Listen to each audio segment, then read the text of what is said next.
रानी लक्ष्मीबाई। भारतीय स्वतंत्रता संघर्ष में न केवल पुरुषों ने बलिदान दिए हैं, बल्कि भारतीय नारियों ने भी शौर्य और वीरता का प्रदर्शन किया है।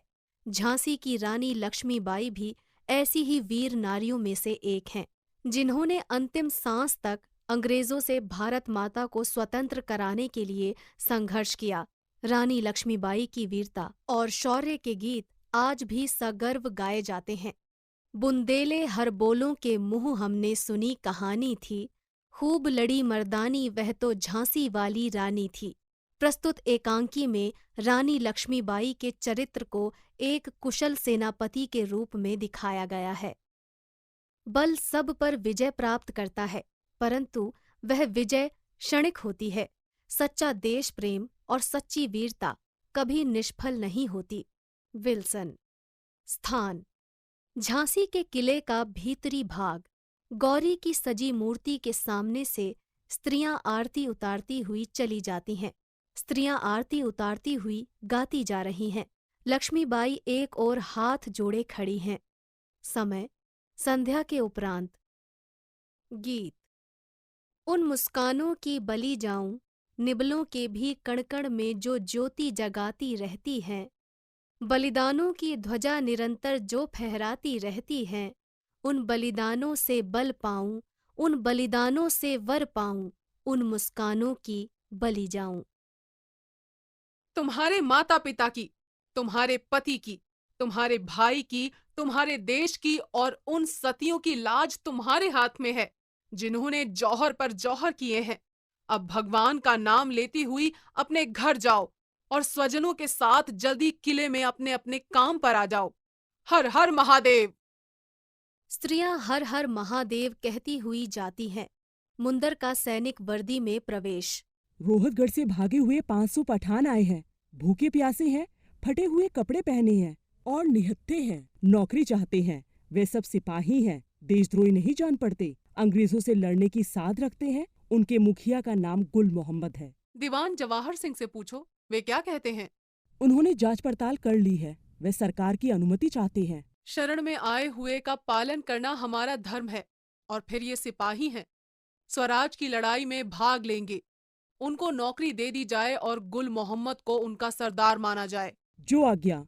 अंग्रेजों की सेना यहाँ से बहुत थोड़ी दूर रह गई है। हम लोग ऐसी परिस्थिति में हैं कि अभी किले से बाहर निकलकर नहीं लड़ सकते। कालपी में राव साहब और तात्या टोपे अपनी सेना के साथ मौजूद हैं। झांसी की सहायता के लिए उनको तुरंत समाचार दिया जाना चाहिए। मोतीबाई कहाँ है?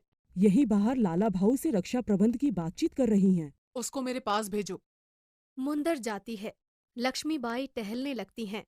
कुछ क्षण के बाद मोतीबाई आती है। वह भी वर्दी में है। सरकार, कालपी समाचार भेजने के लिए जूही को भेज दिया जाए।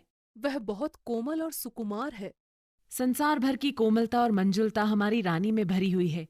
इस पर भी वे फौलाद से भी बढ़कर कठोर हैं। फिर हम लोग किस गिनती में हैं? मुस्कुराकर। अच्छा, जूही के साथ काशीबाई को और भेज दो। 1 और 1 11 का बल रखते हैं। मोतीबाई जाती है। तोपें दिन रात चलेंगी, पर एक ही गोलंदाज लगातार दिन रात काम नहीं कर सकता। एक पुरुष गोलंदाज के साथ एक स्त्री गोलंदाज को रखना चाहिए। रसद, खाना पीना और गोला बारूद देते रहने के लिए स्त्रियां काम करेंगी। दीवारों या बुर्जों के टूटने चटकने पर तुरंत स्त्री और पुरुष कारीगर चूना, गारा, पत्थर इत्यादि लेकर पहुंचे। इसकी निरंतर तैयारी रहे। दीवान जवाहर सिंह और लाला भाऊ ने ये सब पढ़ लिख लिया है। मैं आगे को फिर दोहराई देती हूँ। किले के भीतर बारूद बनाई जाने लगी है ना? हाँ सरकार, आज से इस काम का आरंभ हो गया है। मोतीबाई काशी और जूही को लाती है। वे दोनों वर्दी में हैं। आकर फौजी प्रणाम करती हैं। तुम दोनों को कालपी जाना है। मोतीबाई से सुन लिया है ना? प्रसन्नता के साथ। हाँ सरकार। जूही से सिर पर हाथ फेर कर। तुम्हारे नाम की महक और देश की मुक्ति का मिलन हो। जूही सिर झुका लेती है। काशी से सिर पर हाथ फेर कर। काशी, तू स्वराज्य का तीर्थ बने।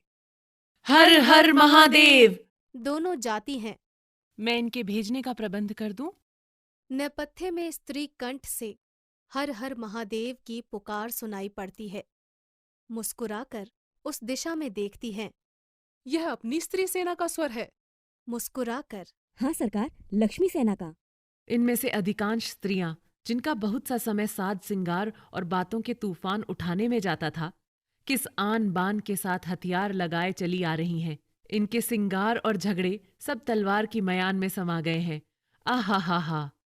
राधा रानी, मुंदर, झलकारी इत्यादि कुछ स्त्रियां फौजी अफसरों की वर्दी में आती हैं और रानी को प्रणाम करती हैं। लक्ष्मीबाई प्रति नमस्कार करती हैं। तुमको देखकर मुझको बड़ा हर्ष होता है। तुम्हारे काम को देखकर मैं कृतकृत्य हो जाऊंगी। वरी छांजू, तुमको लाल भाऊ के साथ किले के पूर्वी बुर्ज के तोप खाने पर रहना है। अंग्रेज वहां से झांसी पर गोली चलाएंगे। और मुंदर, तेरा दल दीवान दुल्हाजू के साथ ओरछा फाटक पर रहेगा। सैयद फाटक पर खुदा बख्श, खांडे राव फाटक पर सारक सिंह, दतिया फाटक पर रामचंद्र तेली, बड़े गांव फाटक पर करण काछी और ठाकुर लोग, सागर खिड़की पर पीर अली रहेंगे। तू किले में आती जाती बनी रहना। वैसे मैं स्वयं किले के भीतर और बाहर दोनों जगह काम करूंगी। नगर की गली गली में घूमूंगी और जनता को सचेत रखूंगी। अंग्रेजों के गोलों से नगर में आग लगेगी, उसको बुझाने का तुरंत प्रबंध करूंगी। किसी को खाने पीने का कष्ट ना हो पाए, इसका प्रबंध करती रहूंगी। अब सब हर हर महादेव कहकर शांति, धैर्य और संयम के साथ अपने अपने काम पर लग जाओ। हर हर महादेव। महादेव। वे सब जाती हैं